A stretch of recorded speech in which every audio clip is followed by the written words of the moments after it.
Hello guys ကျွန်တော်တို့ Israel ပဲဖြစ်ပါတယ်။ brother တို့နဲ့ကျွန်တော်တို့မတွေ့ဖြစ်တာနှစ်သိမကူးခင်နေရပါ။ဆိုတော့ပြန်တွေ့တဲ့အထိမ်းအမှတ်လေးနဲ့ horror အကြောင်းလေးပြောပြပေးတော့ပါမယ်။ဒီနေ့မှာတော့တခြားနိုင်ငံတွေကမဟုတ်ဘဲနဲ့ကိုယ့်နိုင်ငံကိုယ်အနီးနားမှာရှိနေတဲ့မြန်မာနိုင်ငံကတရေလျှောက်ဆုံး9နေရာအကြောင်းပြောပြပေးတော့ပါမယ်။ဆိုတော့ကျွန်တော်နဲ့တူလိုက်ခဲ့ပြီးမြန်မာနိုင်ငံရဲ့တရေလျှောက်ဆုံး9နေရာအကြောင်းအပြည့်ရှာလိုက်ရအောင်။နံပါတ်1မိုင်တိုင်း96မိုင်တိုင်း96ဟာကျွန်တော်တို့ငယ်ငယ်တည်းကနေကြီးတဲ့အထိတရေပုံမြင်တွေအပြင်ကားသမားတွေရဲ့ပါဇက်ဖျားမှာပါနံပါတ်1ရယူထားတဲ့မြန်မာနိုင်ငံကကြောက်စရာအကောင်ဆုံးအန်ဒီအများဆုံးနဲ့အရှောက်ကျန်းဆုံးနေရာတစ်ခုဖြစ်ပါတယ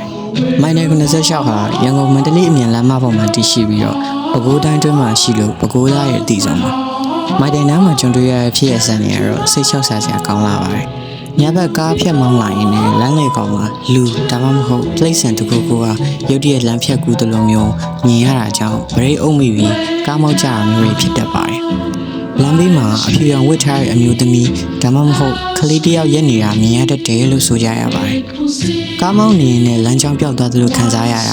ာရှေ့မှာလက်မမြင်ရတော့တာမျိုးဖြစ်ဘူးတယ်လို့အသက်ဘေးကလွတ်မြောက်လာသူတချို့ကပြန်ပြောပြရလိမ့်ရှိပါတယ်။ရန်ကုန်မှာလေးဝေးပြီးလက်မကြီးဟာအကွေကောက်မရှိပဲတဖြောင်းနဲ့ရှိပေမဲ့ညဘက်ဆိုရင်အလွန်အလွန်အတင်းများတာကြောင့်သတိထားပြီးမောင်းကြဖို့အကြံပေးချင်ပါတယ်။နံပါတ်2လက်ဆောင်ပြိုင်အိမ်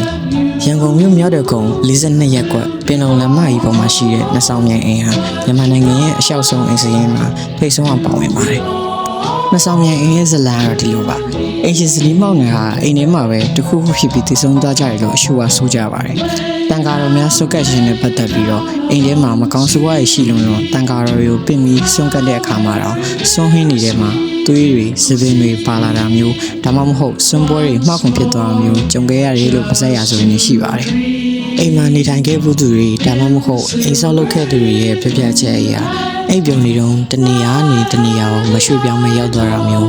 ညဘက်မှာလူမရှိပဲစကားပြောတဲ့တွေပြေပေါ်ကရွှေ့တဲ့အတန်တွေကြားရတာမျိုးဘသူပဲလာနေရပ်ပိုင်းတဲ့ပုံမနေနိုင်မဲ့ထွက်ပြေးရတာမျိုးတွေရှိခဲ့ပါဒီအင်ဟာနာမည်ကြီးလွန်းတဲ့အတွက်ရုပ်ရှင်ရိုက်ကူးသူတွေထူးဆန်းတာဝါသနာပါသူတွေခဏခဏတွားရောက်ကြည့်ရှုရရှိပါတယ်ဒီအင်ကြောင့်အခြေခံပြီးမြန်မာရုပ်ရှင်တွေတရေဆက်လန်တွေမှာတော်တော်များများထည့်သွင်းအသုံးပြုခဲ့ကြပါတယ်ကျွန်တော်ကတော့မရောက်ဘူးလို့ရန်ကုန်မှာရှိရလူတွေတစ်ခေါက်တလေအလဲသွားတင်ပါတယ်နံပါတ်3ကမ္ဘောဇတာရီနန်းတော်ရရွှေနန်းတော်ဟောင်းနန်းတော်နဲ့ပတ်သက်ပြီးတရေလျှောက်တယ်လို့နာမည်ကြီးရတဲ့အကြောင်းရင်းကတော့သူ့ရဲ့ရှည်လန်းလျားတဲ့သမိုင်းကြောင့်နဲ့တိုက်ပွဲတွေကြောင့်ဖြစ်ပါတယ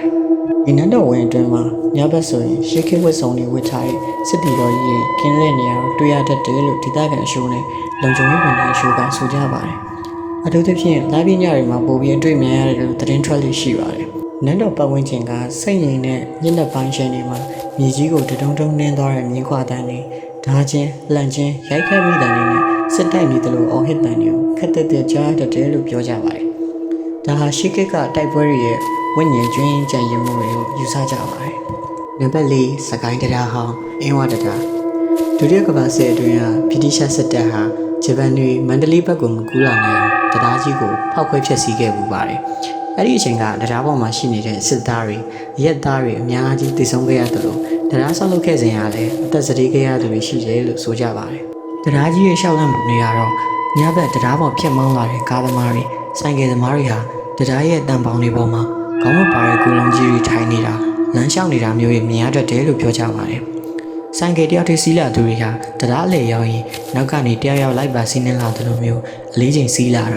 ာပခုံးကိုလက်နဲ့လာပုတ်တာမျိုးတွေခြုံရတတ်ပါတယ်ညတကောင်ရဲ့အချိန်တွေမှာတရားပေါ်ကနေမြစ်ထဲကိုတယောက်ခုန်ချလိုက်သလိုမျိုးဘုံကနေအတန်အခြေကြီးကြားရတဲ့ပြင်မဲ့ကြည့်လိုက်ရင်ဘာမှမရှိရမျိုးကြီးဖြစ်လိမ့်ရှိပါတယ်နံပါတ်5 115မိုင်ဒီနေရာကတော့ယခုပေါ်ပြခဲ့တဲ့9နေရာထဲမှာအလျှောက်အကျန်းဆုံးနေရာဖြစ်ပါတယ်ဒီနေရာဟာရိုးရိုးလျှောက်တာမျိုးမဟုတ်ဘဲနဲ့လူအသက်ကိုရန်ရှာအထိကျန်းနေလို့နာမည်ကြီးပါတယ်ကားမောင်းသမားတွေရဲ့ပြောပြချက်အရလမ်းဖြောင်းကြီးမှာမောင်းနေရင်ရုတ်တရက်ရှိမှလမ်းပိတ်နေတယ်လို့မျိုးဒါမှမဟုတ်လူအုပ်ကြီးလမ်းဖြတ်ကူးနေတယ်လို့မျိုးမြင်ရတတ်ပါတယ်အဲ့ဒီအခါမှာကားကိုအချိန်နဲ့ဆွဲကွေးလိုက်မိလို့လမ်းပိတ်ထိုးကြပြီးလူသေးဆုံးတဲ့အထိဖြစ်သွားတတ်ပါတယ်အချို့နေရာတွေမှာကားပြီးကိုတစုံတစ်ယောက်ကလာဆွဲလဲလိုက်တယ်လို့မျိုးခံစားရပြီးကားကထိမ့်မရပဲတိမ်မောက်သွားတာမျိုးရှိပါတယ်အဲ့ဒီနေရာမှာသေဆုံးသွားသူတွေဝိညာဉ်တွေကနောက်ထပ်အဖို့ခေါ်ရလို့လည်းဒေသခံတွေယုံကြည်ကြပါတယ်ကားမောက်ပြီးလွန်ရောက်လာသူအရှိုးရဲ့ထွက်ဆိုချက်အရကားမမောက်ခင်လေးတွေနောက်ကြည့်မှန်တယ်မှာမျက်နှာမှာပါတဲ့သူတယောက်ထိုင်နေတာကိုမြင်လိုက်ရတယ်လို့ဆိုကြပါတယ် ဒီနေ့တက်ဆက်ပြလိုက်တာကတော့မြန်မာနိုင်ငံရဲ့အလျှောက်ကျန်းတကအကျဉ်းဆုံး9နေရာပဲဖြစ်ပါတယ်အားလုံးပဲဒီနူရန်တီရှောက်ခံရပါစေ